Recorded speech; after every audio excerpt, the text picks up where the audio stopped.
లేదు లేదు sir. Because మేము ఇప్పటికీ థ్యాంక్స్ టు యూట్యూబ్ మీరు చేసినటువంటి సినిమాలు యాజ్ అన్ యాక్టర్గా, డైరెక్టర్గా మేము రిపీట్ మోడ్లో చూసుకుంటూనే ఉంటాం. మా ఇళ్లలో, మా స్క్రీన్లలో మీరు ఉంటూనే ఉంటారు. ఎస్పెషలీ భోజనం చేసేటప్పుడు మన అనుకున్న వాళ్ళే వస్తారు, ఫోన్ చేస్తారు, పరిచయం అని అంటాం.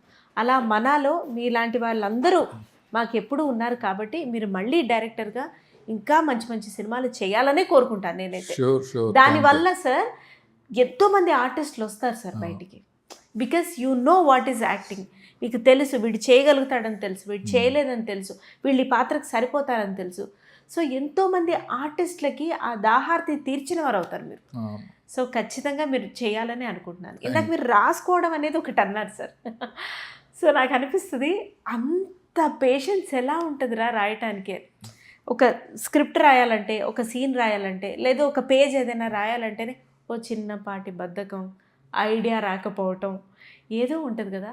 సినిమా ఎలా రాస్తారు సార్? అంత కథ, అంత బౌండ్ స్క్రిప్ట్ ఎలా పాసిబుల్? అంటే మెయిన్ బేసిక్గా ఒక విత్తు మొలవటానికి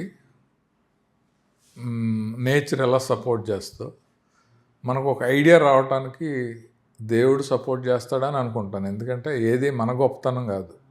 అలా గొప్పతనం అంటే రోజుకు పొద్దున్న లేచి 100 ఐడియాలు క్రియేట్ చేసేయగలం కదా. చేయట్లేదని అంటే దేవుడు గొప్పతనమే. ఆ టైము, ఆ సందర్భము, దానికి మ్యాచ్ అయ్యే ఒక ఐడియా రావటం అనేది ఇట్స్ ఏ దైవకం.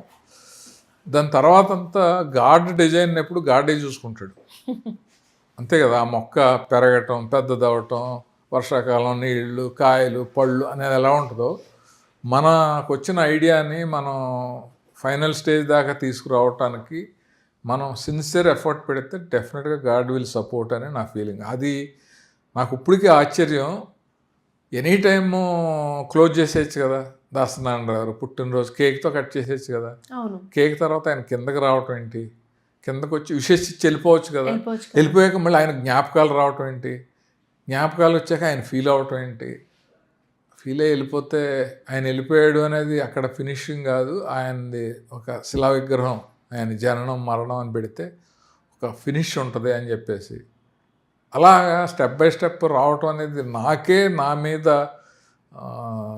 నిజంగా దేవుడు కోఆపరేట్ చేశాడు, ఇంత మంచి ఆలోచన వచ్చేలా చేశాడు అని అనిపిస్తూ ఉంటుంది. Very nice sir.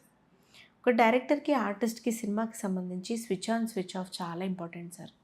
ఎగ్జాంపుల్ ఒక 25 రోజులు 30 రోజులు ఒక కథని నమ్మి ఆర్టిస్టులు, డైరెక్టర్స్ అందరూ ఒక ట్రావెల్ అనేది చేస్తాం సార్. అది ఆ ట్రావెలింగ్లో ఎన్ని ఎమోషన్స్ ఉంటాయో, ఎన్ని రోలర్ కోస్టర్ ఉంటాయో, సినిమా లాస్ట్ గుమ్మడికాయ కొట్టే రోజు కూడా అంతే భావోద్వేగం ఉంటుంది సార్. ఇంకా వదిలేసి వెళ్ళిపోవాలంటే పుట్టింటి నుంచి అత్తారింటికి వెళ్ళినట్టే ఫీల్ అవును సార్. సో ఆ ఎమోషనల్ డిటాచ్మెంట్ ఉండడం ఎంత అవసరం, అది లేకపోతే ఎదురయ్యే పరిస్థితులు ఏంటి మీ అనుభవం కొద్ది చెప్పండి. ఎప్పుడైనా సరే ఎమోషనల్ కనెక్షన్ అనేది ప్రతి వాళ్ళకు ఉండాలి. అది విడిపోయినప్పుడు బాధ అనేది వాళ్ళకే రావాలి, వాళ్ళని చూస్తుంటే చాలామందికి అనిపించాలి ఆ సిచ్యువేషన్ రియల్గా ఉంటే. లేకపోతే ఏంటంటే మన హ్యూమన్ రిలేషన్సే ఉండవు. ఇప్పుడు మనం జీవితంలో మనుషులతో రిలేషన్స్ ఉంటాయి, మన దగ్గర పెట్స్ తోటి ఉంటాయి, మన దొడ్లో మొక్కలతో ఉంటాయి. అవి మనం మాట్లాడడం మనతోటి. మనకి ఆ మొక్క వాడిపోయిందంటే మనకు బాధ వస్తుంది. ఆ కుక్క మొరక్కండి అలా పడుకుంది, జ్వరం వచ్చిందంటే బాధ వస్తుంది. అలాంటిది కథలతోటి, ఆలోచనలతోటి, కొన్ని లొకేషన్స్ తోటి, కొంతమంది యూనిట్ తోటి, మనుషులతోటి ఉండే అనుబంధం అది డిటాచ్ అయిపోయినప్పుడు మనకు బాధపడకపోతే టేక్ ఇట్ ఈజీగా తీసుకుంటే అసలు మనకి మానవత్వం ఉన్నట్టు కాదు, మనం మనుషులతో సమానం ఉన్నట్టు కాదు.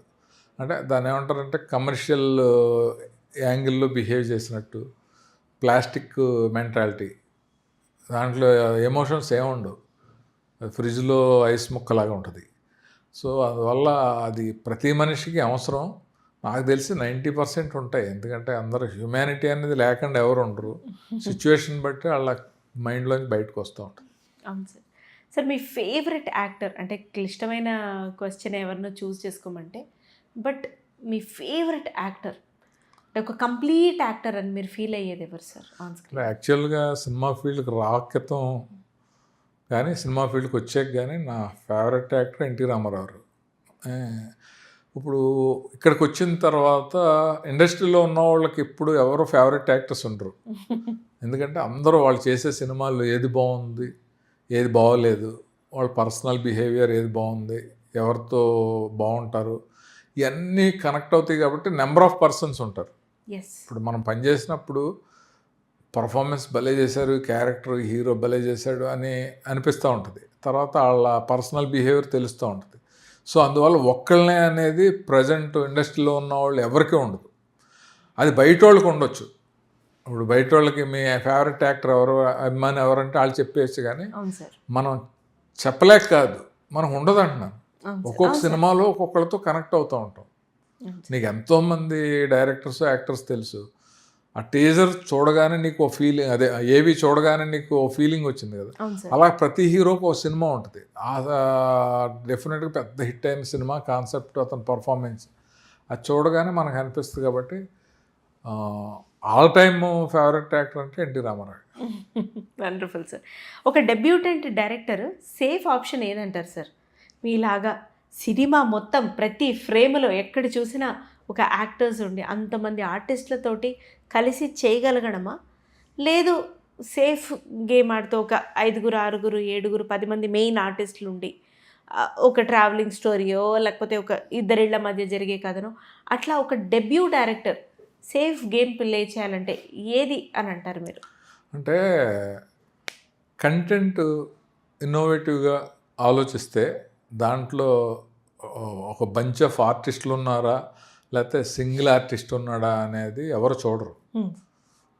కంటెంట్ చాలా బాగుంది అని అంటే కొత్త వాళ్ళతో చూస్తారు. రీసెంట్గా మన బలగం కానీ, కోర్ట్ కానీ, లిటిల్ హార్ట్స్ కానీ, రాంబాయ్ ఏదో ఉంది కదా ఆ సినిమా కానీ, ఇవన్నీ కూడా ఎవరు వాళ్ళ యాక్టర్స్, దాంట్లో ఎవరు తెలుసు. సో అవన్నీ కూడా మనకి కనెక్ట్ అయిపోయినాయి సబ్జెక్టులు. సో ఒక్కొక్కళ్ళు ఒక్కో రకంగా తీశారు. దాంట్లో 100 మంది ఆర్టిస్టులు ఉంటే సినిమా ఆడద్దు అనేది లేదు, వీళ్ళిద్దరే ఉన్నారు సినిమా ఆడదేమో అనేది లేదు. So content is hero. Debut directors ఆ కంటెంట్ని కొత్తగా ఆలోచించుకుని ఎలా సెట్ చేయాలి. ఇప్పుడు మనం సినిమా 2 hours చూస్తే, లేకపోతే ఇంట్లో టీవీలో చూస్తూ ఉంటే ఎక్కడో చూసినట్టు ఉందని కానీ టీవీ ఆఫ్ చేసేస్తాం. థియేటర్లో అయితే అటు ఇటు చూస్తాం. సో ఆ ఫీలింగ్ రాకుండా కంటెంట్ ఎలా చేసుకోవాలి అనేది చేస్తే ఫస్ట్ అలా చేసిన ప్రతి డైరెక్టర్ నిలబడ్డాడు. దానికోసం ట్రై చేయాలి. Yes sir.